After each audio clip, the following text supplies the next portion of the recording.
what I share in the book, it comes straight from North Korea, except I'm very grateful I was not raped, you know, because I would kill them. When they left the doors open, the inmates warned me. They said, if they want you to go to the washroom, don't go, because it happened to us. Don't go. If they leave the cell's doors open, they're coming. They're coming to hurt you. So brace yourself. So they did it twice. And I had a pencil with me. So I grabbed the pencil and I said, whoever comes through this door first, dies first. Artur Pawlowski is a Calgary-based pastor who spent 51 days in jail for defying COVID-19 mandates imposed by the Alberta government, specifically by refusing to shut down his church as required by those mandates. These mandates were later ruled by a court to have been illegal from the start. Lions Do Not Bow, Mr. Pawlowski's new book, is out today and can be ordered through the link in the description of this video below. Joining me now is no other than the author of the book, Mr. Artur Pawlowski. Thank you for making the time. Thank you so much, Mocha, for having me. I mean, I'm super excited for obvious reasons. I think this would be the first time that I can tell my whole story, not just piece here, piece there, or for the viewers to see me in the middle of the highway or being arrested again, stepping out of the plane, or me yelling and screaming. This would be the background story. This will be our story, the story of the struggle for freedom. Well, it's a very comprehensive and extensive book, very interesting. I guess the most explosive aspect of the book is you have a picture of Crown Prosecutor Stephen Johnston. This is a prosecutor who prosecuted the Coots 4, the Coots Trio, who prosecuted you, etc. And he is notorious for this prosecution, but he is very careful of not having any pictures of him. There are no photos of him online, but you're releasing this picture, this photo, in your book. Why? Well, I think he really wanted to be part of my life. And the truth is, he has become part of my life. And I guess in a weird, crazy way, he has become the enabler, if you will, in a weird way, of enabling me to write this story. Because as you know, I'm a very busy man. I have been traveling, I have been feeding thousands of people, I have mission fields, I have worked in a number of continents. So my life has always been go, go, go. I never had time to sit down and write the story. When this man, Stephen Johnston, locked me in a solitary confinement, labeling me as this terrorist, dangerous human being that cannot have any interactions with another human being in prison, that gave me the ability to reflect on my whole story and to sit down and write it. In a way, he has become the very person, the very evil that gave me this opportunity to tell my whole story. So in other words, he deserves the credit. So I'm giving him a credit for what happened here. And of course, I don't want him to be this anonymous person that no one knows how he looks like. I mean, he is a big part of my life, big part of my story, and he deserves to show his face. In the end of the day, he is a public figure. He is very proud of what he is doing. I truly believe that he believes in hunting us down like animals and treating us like terrorists. It looks like he hates freedom, he loves Marxism. And if he's so proud of what he's doing, well, I think that Albertans deserve to know who is who in the zoo, if you will. I see. You're not worried about any legal repercussions? Well, I just don't see any law that would prohibit me from showing people who are the judges, who are the politicians, who are the crown prosecutors. Again, Mocha, if you are proud of your work, wouldn't you want to be shown, featured? Right? So this is kind of like a documentary. I have documented my story. And because he's such a big part of that story, with my family, we decided to feature him. And if he will not like it, I guess in a free and democratic society, that's okay, right? I didn't like solitary confinement, I'll tell you that much. If you read my story, you will know. Yeah. I did not like the metal cages, Mocha. I did not like being stripped naked in front of men and women. I did not like the hardship of concrete cells. I did not like to learn that because of Stephen Johnston, 5 inmates testified that the guards were giving them incentives to murder me. I did not like when Stephen Johnston multiple times lied to every single judge during the proceedings, during the bail hearings. I did not like when my wife was not even allowed to hear the proceedings because Stephen Johnston and the judge said, well, if his wife wants to hear about the outcome of the bail hearing, she can always watch CBC or Global Television or CTV. So I didn't like those moments. And if you will not like the moments when he's reading my book, that's okay. That's perfectly fine. Let's agree to disagree. I see. Well, it's a very comprehensive book, 25 chapters. Which one is your favorite one? I don't think I have a favorite. The book was a lot bigger. You have to remember, it was 700-800 pages, but we had to trim it down. Thanks to the American publishers, they told me that even 500 pages, which this book is, 519 with pictures, it's a little bit big. However, I decided that people deserve to know the background story. I think it's very important for the people to know why I yelled out at those nice officers, why I called them Gestapo. Most people have no idea. It rubs them in the wrong way because somewhere deep inside, even subconsciously, they know that this word is bad. It's bad person. If you're Gestapo, you're bad. If you're Nazi, you're bad. If I call you communist, socialist, that's bad. But why? They don't know because no one is really teaching history, Mocha. So this book has a lot of history. For example, I'm telling people what Gestapo means, and it simply means political police. The past 4 years had nothing to do with keeping us safe on the streets. The past 4 years was about them doing what the politicians were telling them to do, which is hunt down any political dissident. Don't kid yourself, I have become a political dissident, an enemy of the state. Just like the Quds 4, just like the trio, just like the other thousands. I'm not the only one. There are thousands of hurting Canadians under the boots of people like Stephen Johnston, which I call them, in a way, if you will, I just call them by their proper pronouns. Gestapo, Nazi. It's all about feelings, right? It's all about proper pronouns. So in Artur Pawlowski's way, I call them by their proper pronouns. Do you know what the show trial is?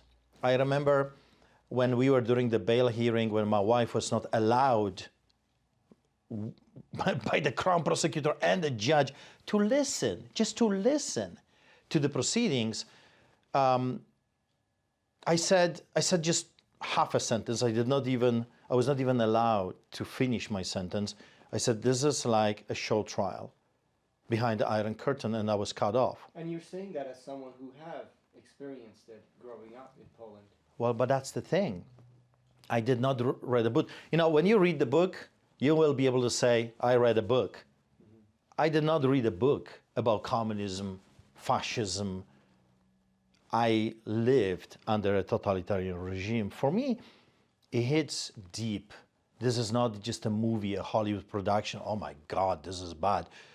No, this is hell. People like me, we grew up in hell when there was no law, no accountability, where few people acted like pharaohs, just like our politicians today. When you remember Adam Germain, another crooked judge in the province of Alberta, and yes, I am calling them by their proper pronouns. They're crooks, they're liars, they're deceivers, they're very wicked, evil people. When Adam Germain, that crooked judge, gave me a compelled speech order, that's straight from the Soviet Union, that's straight from North Korea, that's straight from China, where government was demanding from you to preach their gospel. And this was about COVID-19, right? They didn't want you to speak out. Compelled speech. Compelled The speech, judge, right. can you believe it? And the whole story is here. The judge commanded me, my brother David, and Chris Scott to, every single time we speak to a reporter, to a media, to parishioners, to another human being, every single time you open your mouth, you must recite government-approved rhetorics about the pandemic, about the COVID, the shots, the masks, the whole 9 yards. And I said to the judge, I cannot do that. I'm a pastor. My job is to preach the truth. I refuse to preach your lies. I refuse. And I said, if you want to arrest me, come and get me. You know, Mocha, I have not been hiding. I am not hiding. Everyone, they know how to find me, and they did it a few times. So I resisted it, not because I am this lawbreaker, troublemaker, a person that just doesn't like authorities. Actually, Mocha, opposite. I am a law-abiding citizen. I pay taxes. I know it's a shocker. I do pay taxes, lots of money. I don't speed. I don't get tickets, except for what I do in a capacity as a pastor. So I'm doing the horrible crime of feeding the poor, so I'll get a ticket for that. I am distributing printed material, so if I'm giving Bibles away, apparently that's an offense. When I preach negative messages about some issues that we're facing right now in our society, well, that's hateful. All those different things. I will get harassment tickets and, of course, imprisonment for that. But if it comes to normal laws, not the made-up feeling laws for the crooked government and their, corrupted to the core ideologies, we are a law-abiding citizens. We follow the rules, we follow the laws. Actually, I'll take this even further, Mocha. The reason we came to Canada was for freedom, was for law and order. I grew up with my wife in a country that police officer could beat you up, torture you. I've seen it happening. And there was nothing you could do about it. People were broken arms, broken legs. There was this famous saying in Poland during that time, police officers would say, give us a man, we will find something on that man, or some kind of a law or criminal, criminal code against that man. That sounds like the past 4 years. Remember when I was being tried, first of all, I was charged by that crooked Crown Prosecutor, Johnston, with terrorism for a peaceful assembly, for words when I said 3 times to the hurting Canadians, stand for God and state given rights, but do it peacefully. No guns, no swords. This is not the fight of some kind of a, physical gun-blazing uprising. It's a solidarity style. And I said it many times, and they twisted my words. I'm sitting there, and they're going line by line, digesting, if you will, my sermon. While I'm sitting there, they're fighting what I meant when I said certain words. Solidarity movement. Anyone with the right mind, anyone with brain knows it was a peaceful non-compliance general strike. When I said paralyze their system, I didn't say block the highways. Mocha, not once I said block the highways. Not once. When I came, the roads were open. When I left, the roads were open. But they twisted my words and lied about this whole situation.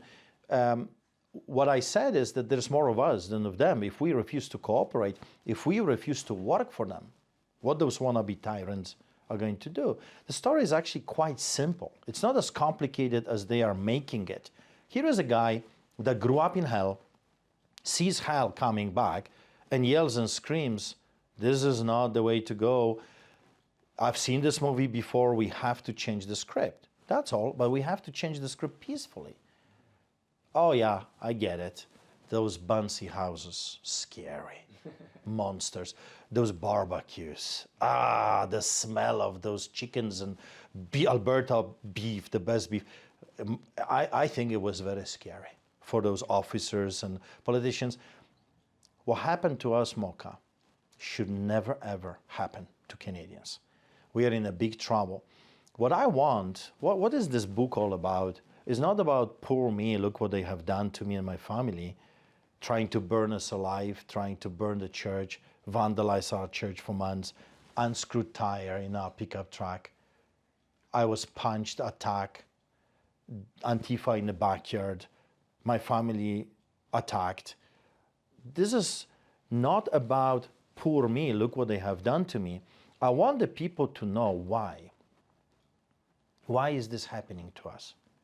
That's the story. Lions Do Not Bow, it's telling people we have seen this movie before. We have been there before, and we're not smarter. It looks like we have not learned anything from history, so now we are repeating it in front of our eyes. And the story says, I want you to know that you can resist evil, even if you're alone, that you don't have to bow, even if it costs you. You don't have to bow before evil. You don't have to bow before evil people. You can actually stand tall in the face of a great wickedness and say, no, I will not bow. People came to me and they said, seriously, are you willing to die on this hill? And I said, if I was to die on any hill, I guess this is the hill.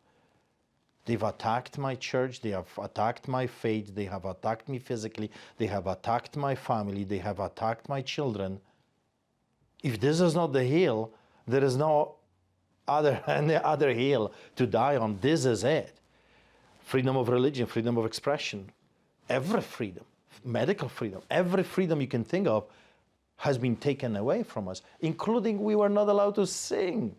Yeah. It's just, you cannot sing. You cannot have Lord's Supper. You cannot have brother for coffee. Seriously? It's my brother. We hug each other.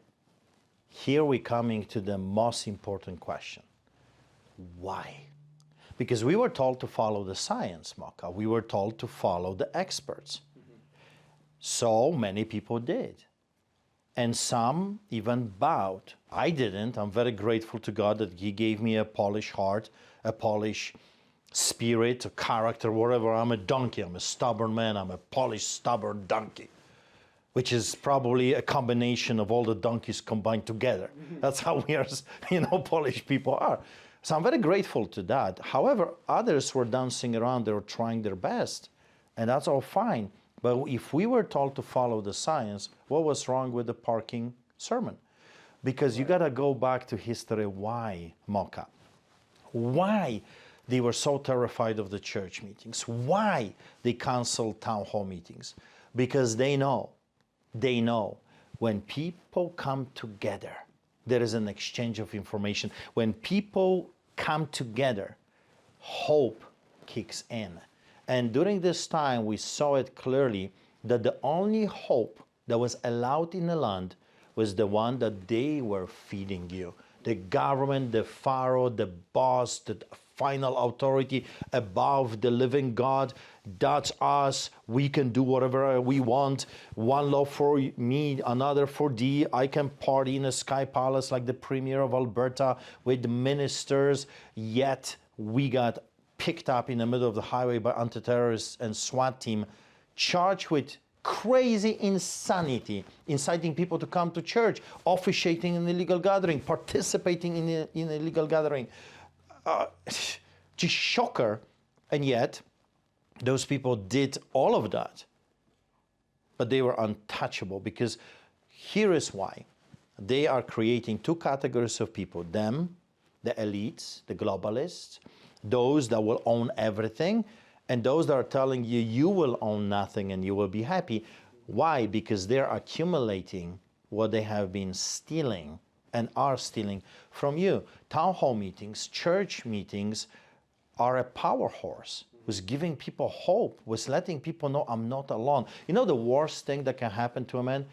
I tell you, I experienced that in solitary confinement, is when you're alone, just by yourself and your thoughts. And that's what the government was ordering people to stay isolated. That's exactly what they were commanding us to do, because when you're isolated, separated, segregated, you feel hopeless. This book is not a book, like I said at the beginning, of look, poor guy, what the crazy things they have done to him. No, this book is about hope.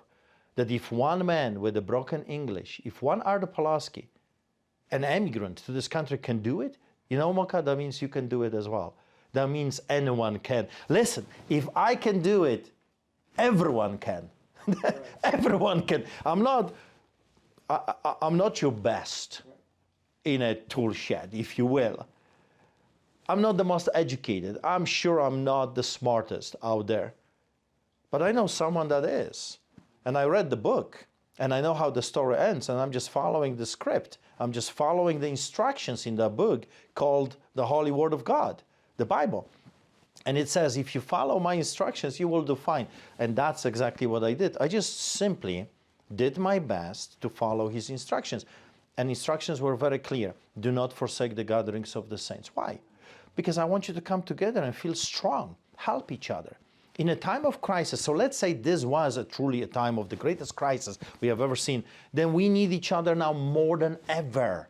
Right. Family, communities, feeding each other, helping each other. People lost jobs, businesses. In the city of Calgary, we were losing 12 to 15 businesses a day. People were desperate. You know how many people commit suicide? So many. Many, many.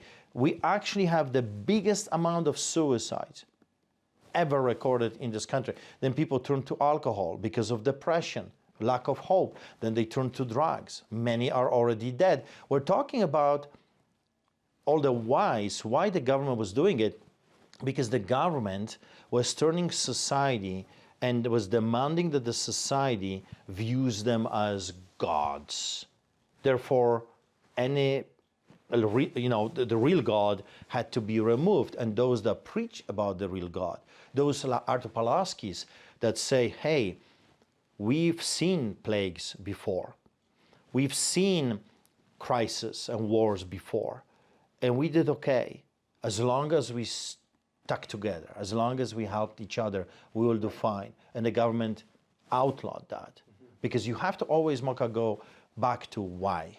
When you know the why, you will know the whole movie. You will know the whole picture. So I'm connecting the dots. I'm trying to do my best to tell people why, what we have seen before historically. And then I'm narrating my story. I'm giving them the background of the Get Out video. I'm giving them a little bit about the tour, why the government was so scared, why Artur Pawlowski was arrested on the tarmac, stepping out of the plane. It didn't make any sense. You know, the charges were withdrawn later.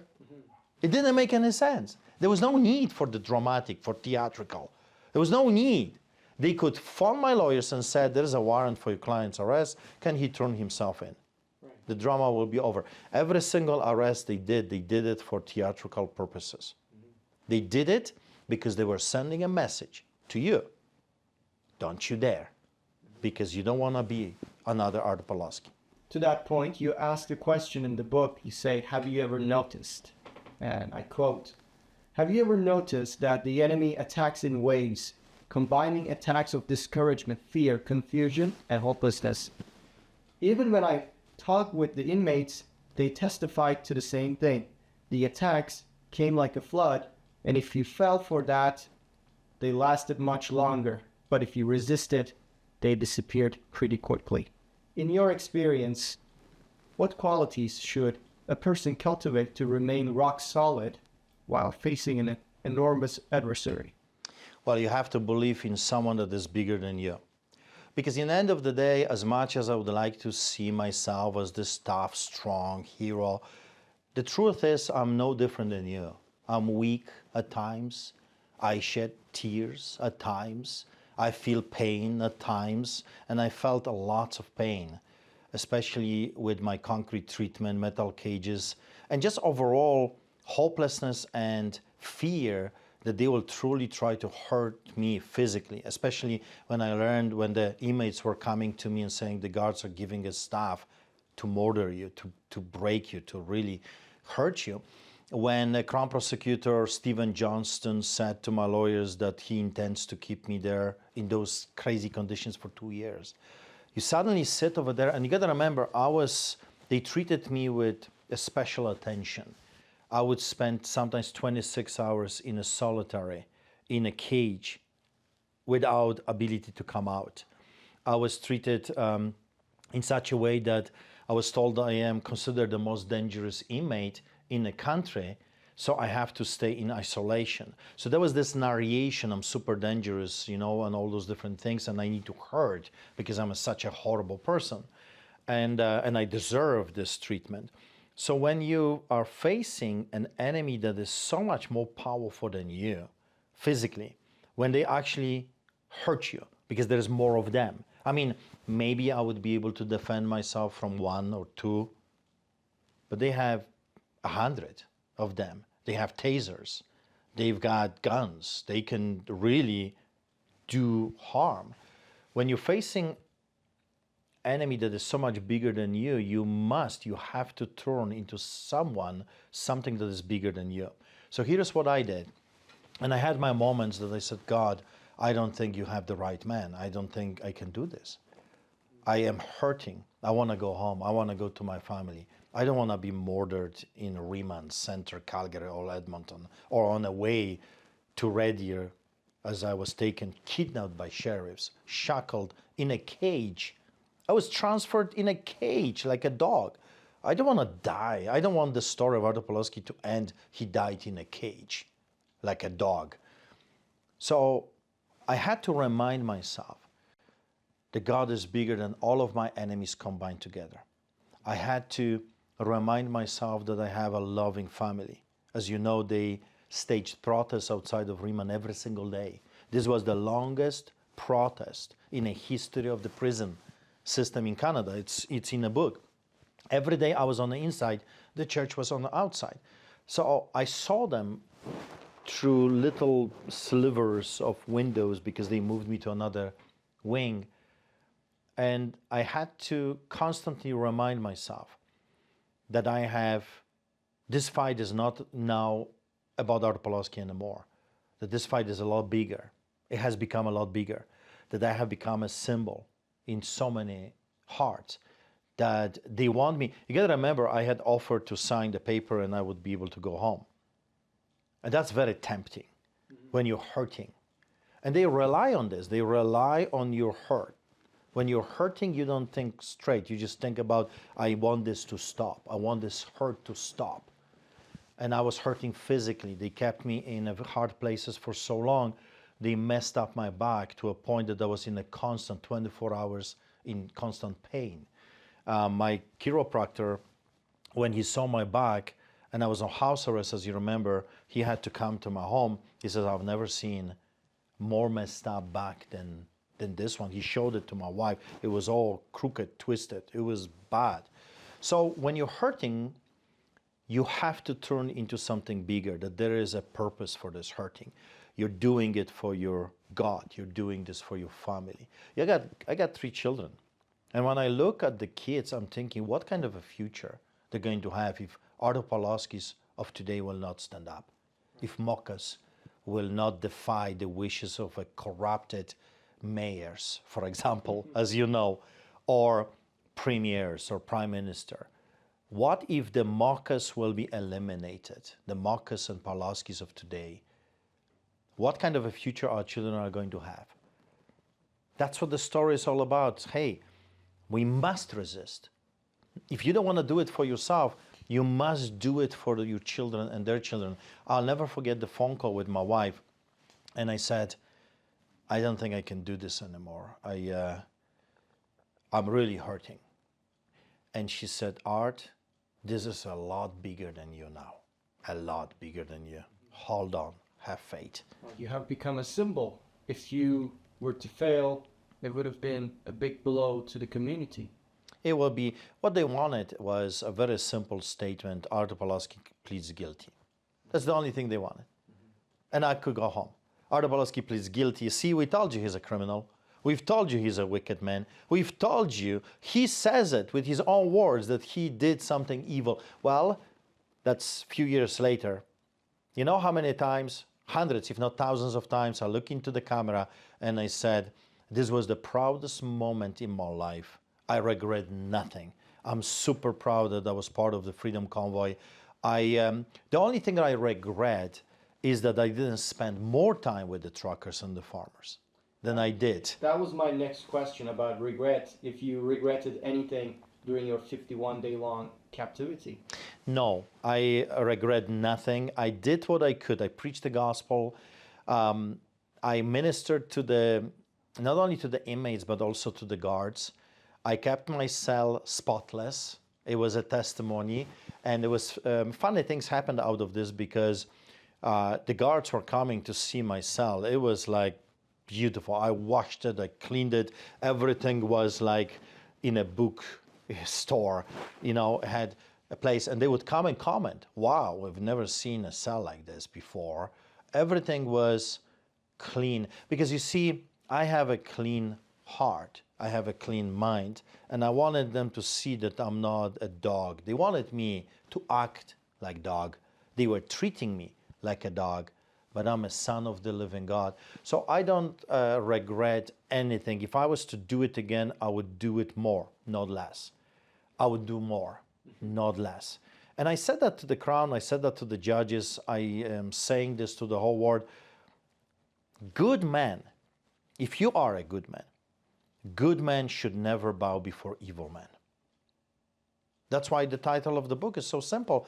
Because when I was in Africa, and by the way, if you're curious, if you're interested why, I'm a very privileged man. Not only I have an amazing family, beautiful children and wife, and great community church, courageous brother David that fought for my life as well, but I also have been privileged to travel around the world, and I worked in Africa. We started orphanages and medical clinics and churches in Kenya and in the city of Barack Obama's birth, by the way, okay, Kisumu, on a side note. But every time I was able to go there, I also went on a savanna and I was able to observe lions. And I'm telling you, I think what I saw changed my life, because the moment lions show up, it's a spiritual thing. The birds stop chirping. The monkeys stop playing. The zebras take notice. Their ears go up. Like the whole nature notices. Oh, the lions showed up. And you know how they walk? Have you ever seen in a savanna a lion walk? Is the most majestic thing I have ever seen. They do it, they are beasts, they're huge animals, huge. And yet they walk in such a gentleness, majesty. It's like the moment you see a lion, he says, by the way he acts, his head high, he says, the king has arrived. I own this place. You know what I mean? This is all mine. I am the king. And the king has showed up, and nature notices. I look at the lionesses, how graceful they are, how majestic and beautiful and strong and powerful. When they would lay down, everyone around knows. Oh, we gotta, be careful. The lions are near. And the ugly voice of the hyenas, the hate between the hyenas and the lions. And that's why I said so many times, lions do not bow before the hyenas. Because the hyenas are like wolves in a way. They are like liberals and the NDPers. They attack you in pact. They have no honor, no loyalty. They're evil, wicked people, just like the hyenas. And a lion can be overpowered by 20, 30 hyenas. But when you see another lion coming to the rescue to help, two lions can overpower 20, 30 hyenas in a heartbeat, no problem. Just takes 2 lions against 30 hyenas, and no problem. When I observe all of that, when I observe them hunting and strategizing and this amazing thing, God spoke to me. He said, I want you to act just like lions. Know who you are. First of all, you need to know who your God is, how amazing, beautiful, loving, compassionate, mighty God is. And also you have to know who you are in God. You're a child of the living God. You're not a dog. That's why I write this story when they kept me in metal cages and I yelled at the guards. I yelled at them. And I said, I'm not your dog. You cannot keep me in metal cages. I'm not your dog. And you know what happened? They got offended. And they turned to me and says, you're not allowed to yell at us. And I said, you're not allowed to keep me in metal cages. And they left.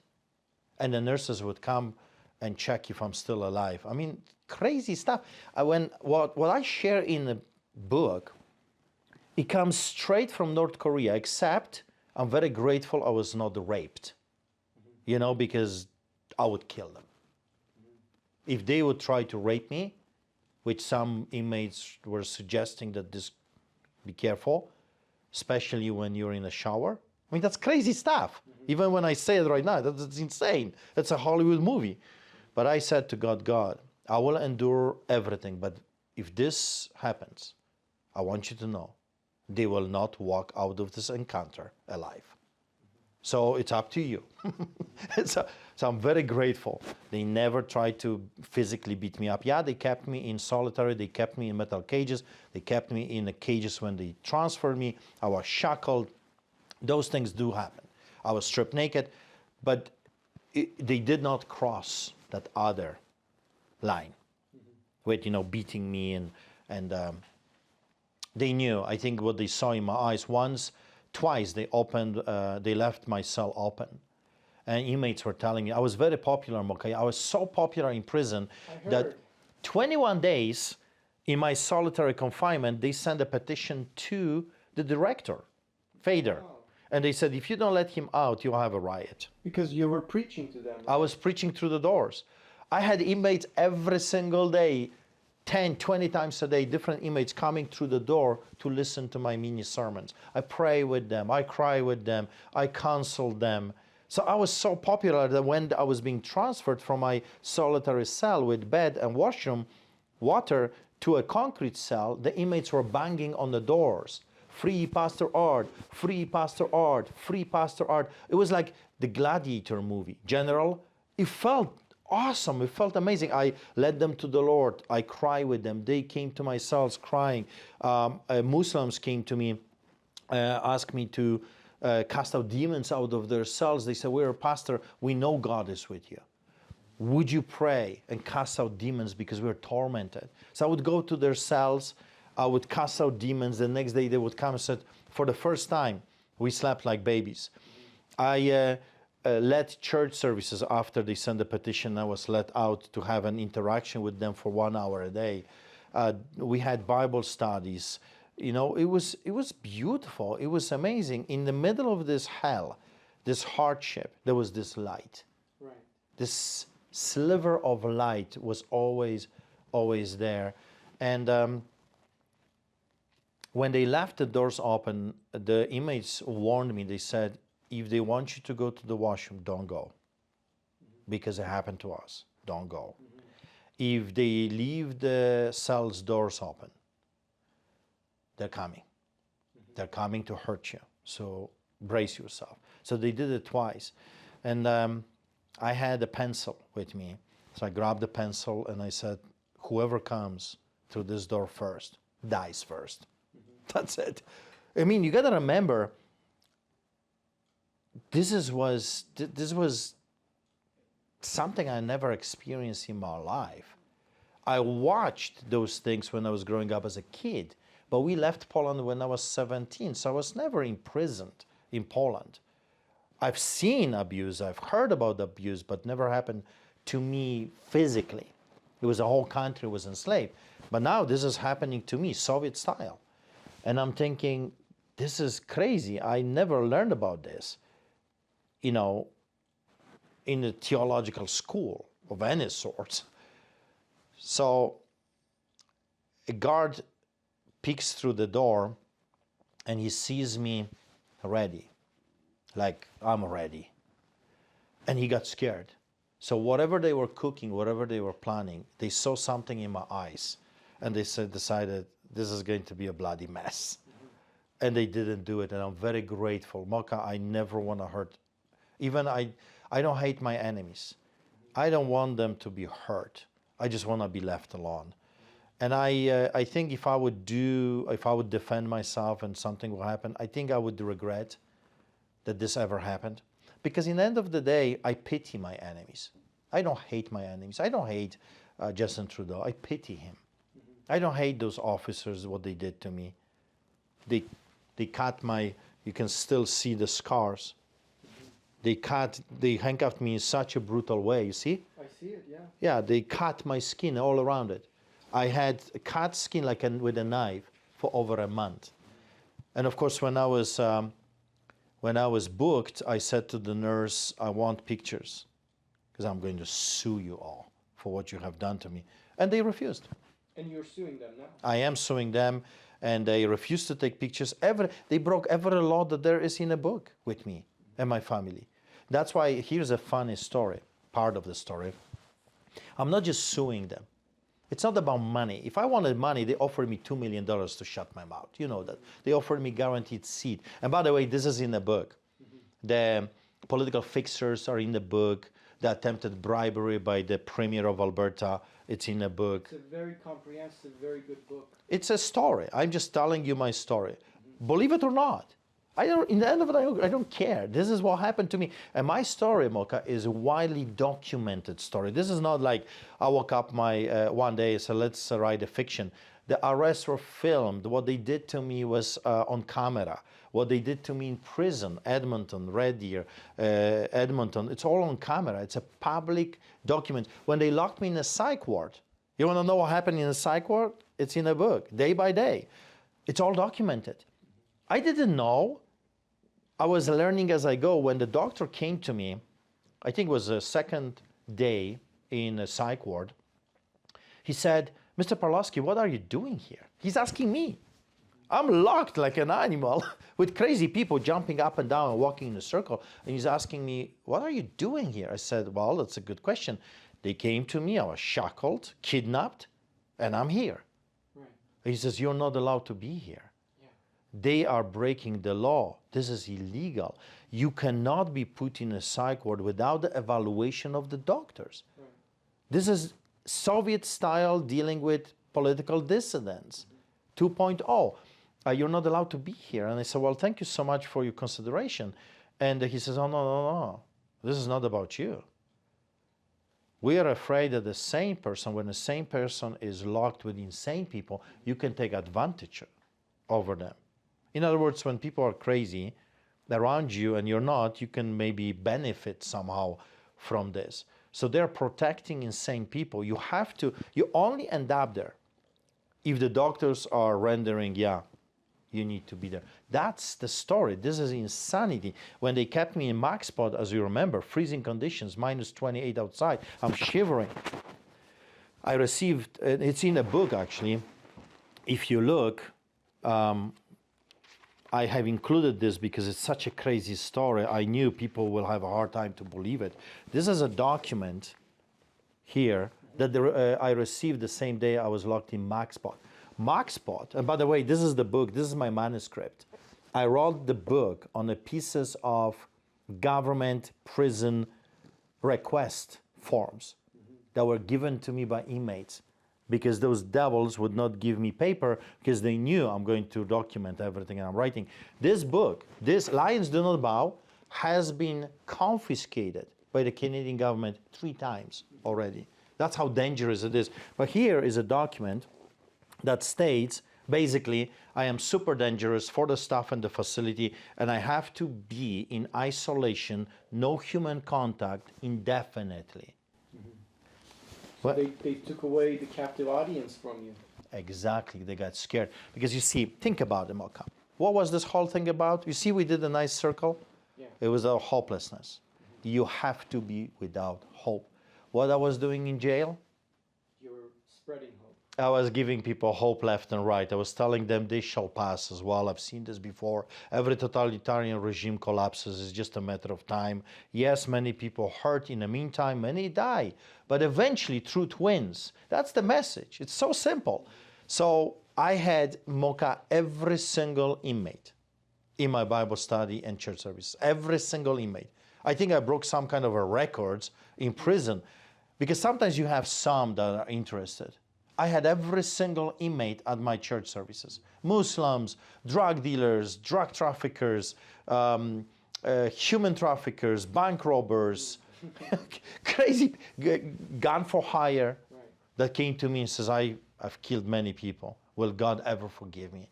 A gun for hire.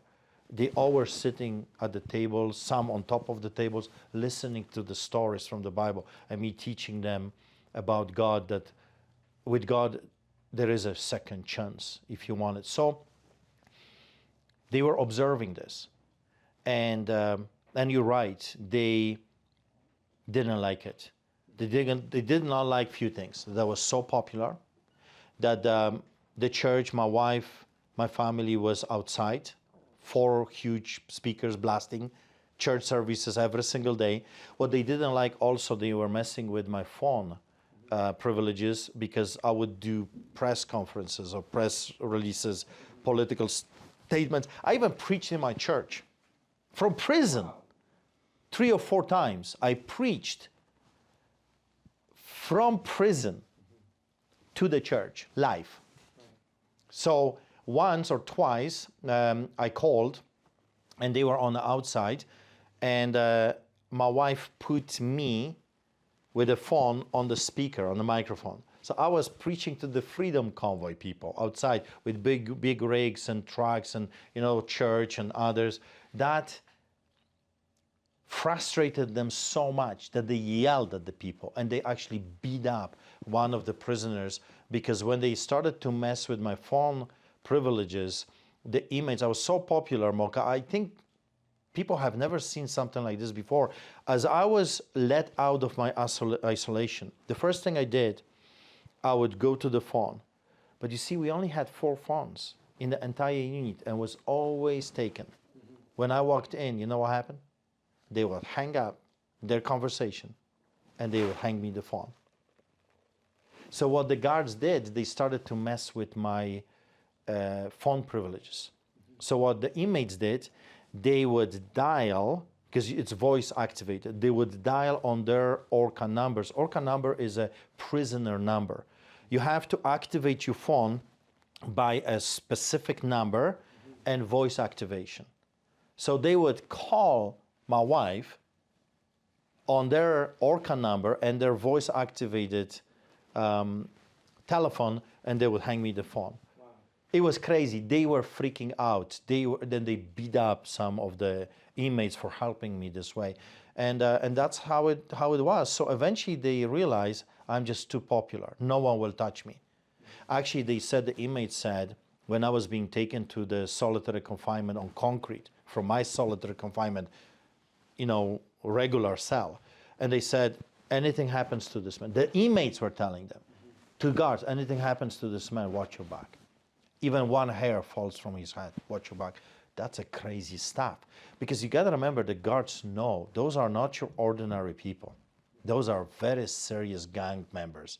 I sat with gang members, tattoos slashed. They will hurt you. I was not able to finish the book all the way to the end, but it is very comprehensive, wonderful book. But tell me, at the end, do you win? I think I've already won. You see, I'm sitting here with Mocha here telling about the book. Mocha, I would never have time to write it. That's a victory on its own, in a way.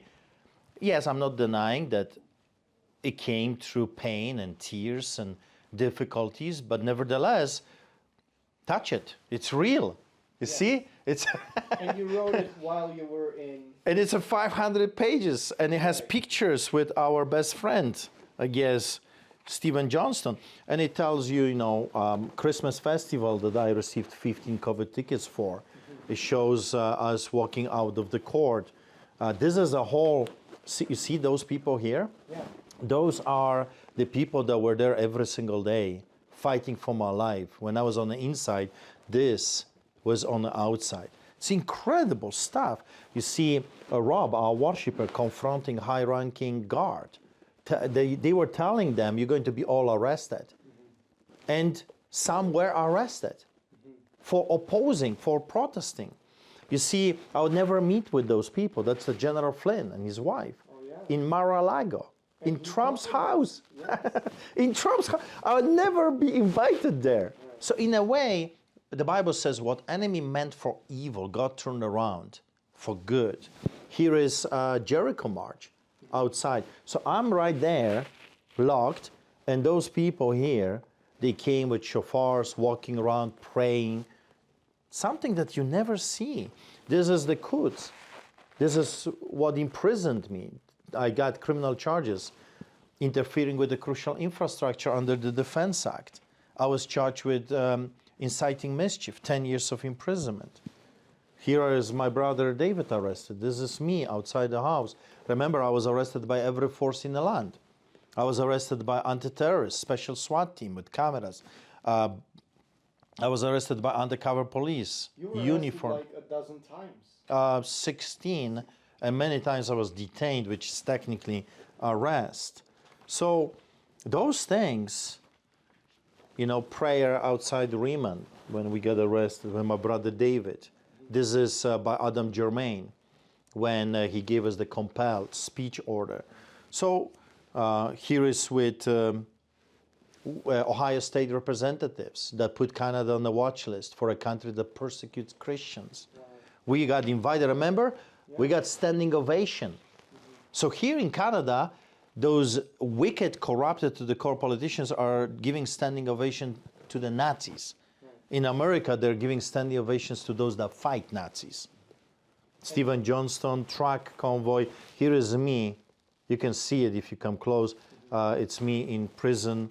And then, you know, I would never be able to meet the most, in my opinion, beautiful human beings if it was not for this attack. That doesn't mean what those crooked people did was not wrong. But in a way, it's a victory on itself. We have won. We are sitting here and talking. There is something tangible that I can give it, pass it on to the next generation. I'm suing them. We are alleging conspiracy to commit crime, not just money. They committed crime. They conspired criminally against me and my family.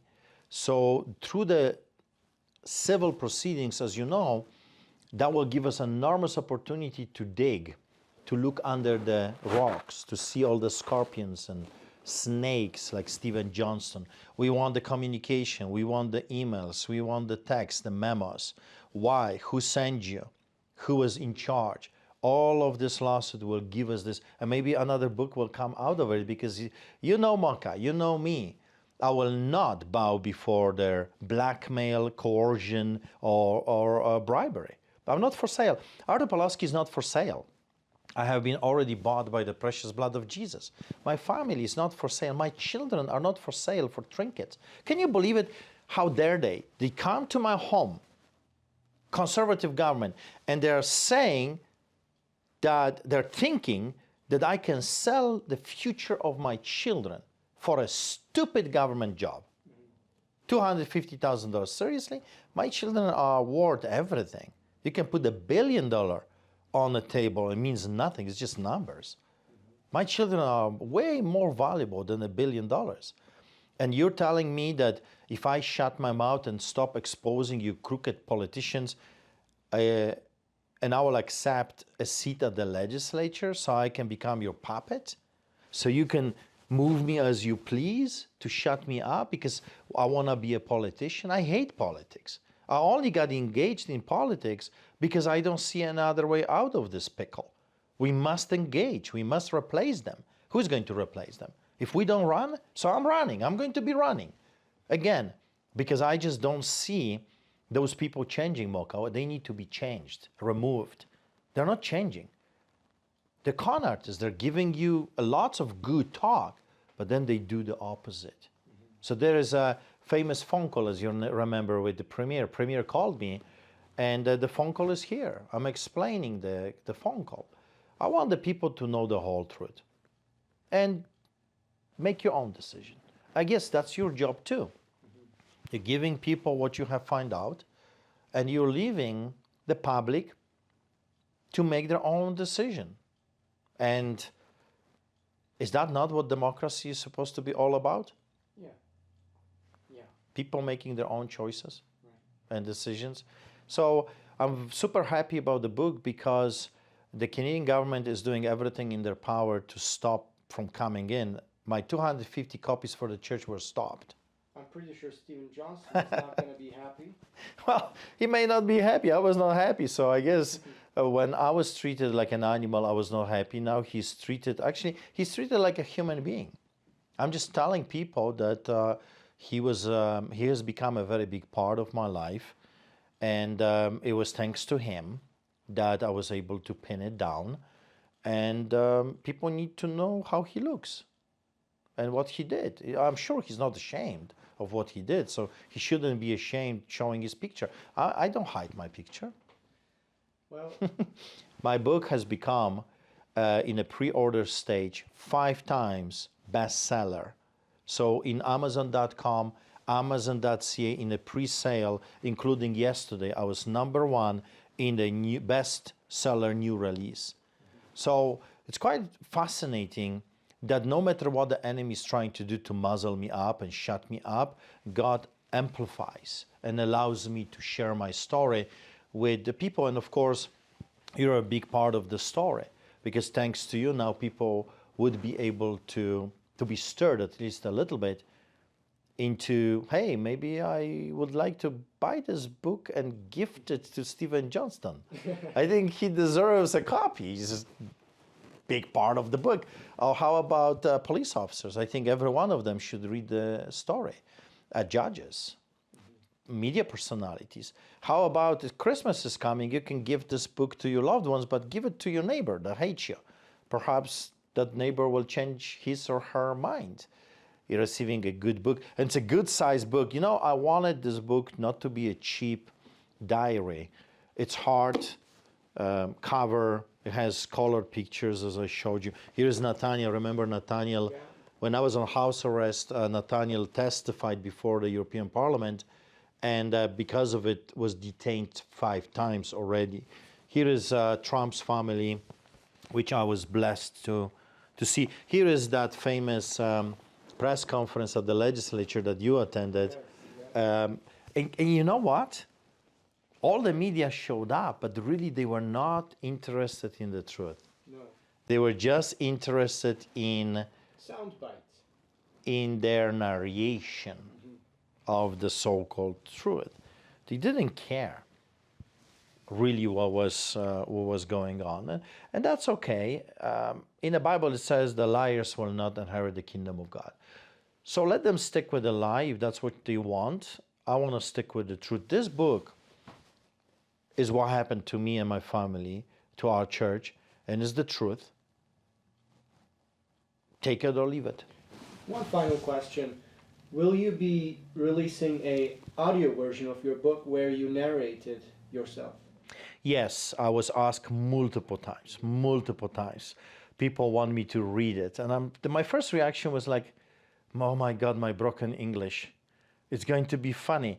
But they said, no, that's exactly what we want. We want your accent. Mm-hmm. We want your English. It will make this whole thing even more alive when you read it. So yes, actually, today I'm making a plan, so finding someone, a studio, that I can read the book to the microphone and give it to people, maybe with some nice background music here and there. I don't know, I've never done it.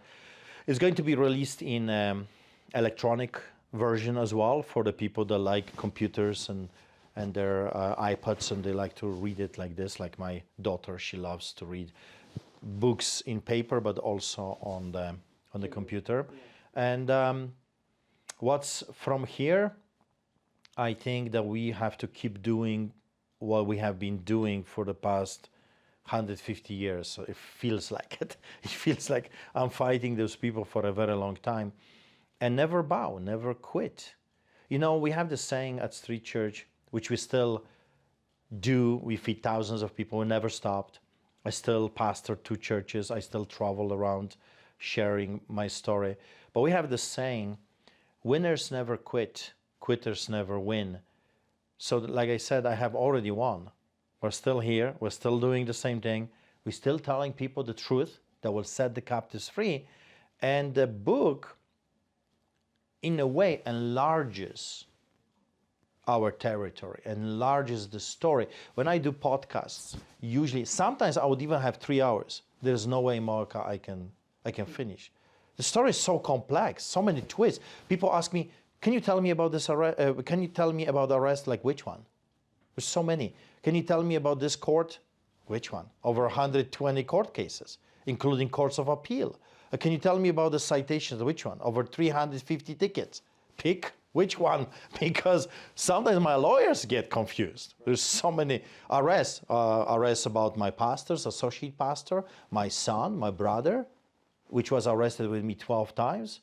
This is crazy story. Attacks on my life, assassination attempts, which one? There's multiple. Travel, I have been on a speaking tour many times. Which one? Be more specific. Right. Meetings with politicians, doing my best to tell them, please leave me alone. I don't want to fight you. I'm not against you. I'm against corruption and evil. So stop being evil and stop being corrupted and let me do my job saving lives. I was just on a Hollywood Zoom, believe it or not, and they want to make a movie based on the book. Excellent. So this is coming. Book has not been yet released, and there's already talk about making a movie about my life. So I guess we'll keep plowing, keep fighting. The lawsuit is going. We're going to appeal the decision in the Supreme Court of Canada, and that will give even more exposure. And in the end of the day, Mocha, not only we have won, we will keep winning. Because in the end of the day, truth is like a pillar. It doesn't need any support. It stands on its own. But it's the lie. And they have been building the lie. It's like a house of cards. Lie on top of another lie. Misinformation, manipulation. On top of another lie. And their house of cards is falling apart. The only thing we need to do is keep preaching the truth. They are like this monster that eats its own tail. Eventually they will devour themselves. That's what you see in America right now. I don't know if you're watching the afterwards of American election. It's hilarious. It's amazing. It's like you just watch the news as a hobby now with your ice cream eating. It's like this is a comedy now. All those people freaking out and terrified. They're terrified that the truth will come out. I think the government that is blocking my book from coming.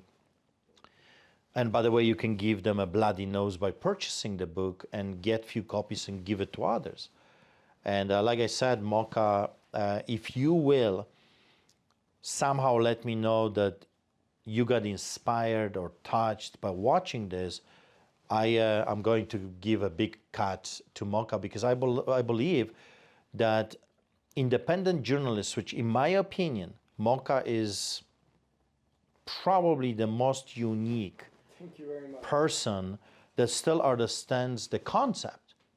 I truly believe that. I think you understand the concept of independent news, which you will poke at anyone. If you find the truth, you want to go to the bottom of things. And I like that. And what did I say to you at the very beginning? You can ask me anything, controversy or not. You can accuse me of anything, but at least give me a chance to respond, to defend myself. Of course. Right? That's a real journalism. Yes. That's the real deal, in my opinion. Not going to bed with this politician or that politician, but reporting. Right. On the good, bad, and the ugly, as I call it. So like I said, if you are touched by this interview and you want to get the copy, please let me know. I'm going to send a nice check to Mocha to support his independent journalism, because I believe that people like him should be supported. If people like Mocha disappear, we are only going to have corrupted media either on this side or on that side, and we don't want that. I appreciate that very much, Pastor Artur. Thank you so much. And people who want to help your fight, they can go purchase the book, and they can do so by clicking the link in the description. That way I can keep track also who is buying through this interview. But thank you very much for your support, Pastor Artur, and amazing book. I wish you the best. I want to end with this. With my family, we have decided that every proceed of the book is going back to feed the poor. So we're not going to enrich ourselves and buy palaces and private jets. I have been accused of everything, as you can imagine.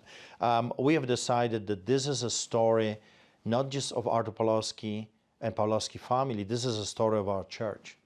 This is not just one family that fought. This is thousands, tens of thousands of people that fought for freedom, for truth. And we have decided that every dollar that will come after all the expenses and the printing, and, and the publishing and all of those different things are going back to the community to save lives. Excellent. Well, thank you very much. Ladies and gentlemen, Artur Pawlowski. Thank you. Lions Do Not Bow. Mr. Pawlowski's new book is out today and can be ordered through the link in the description of this video below.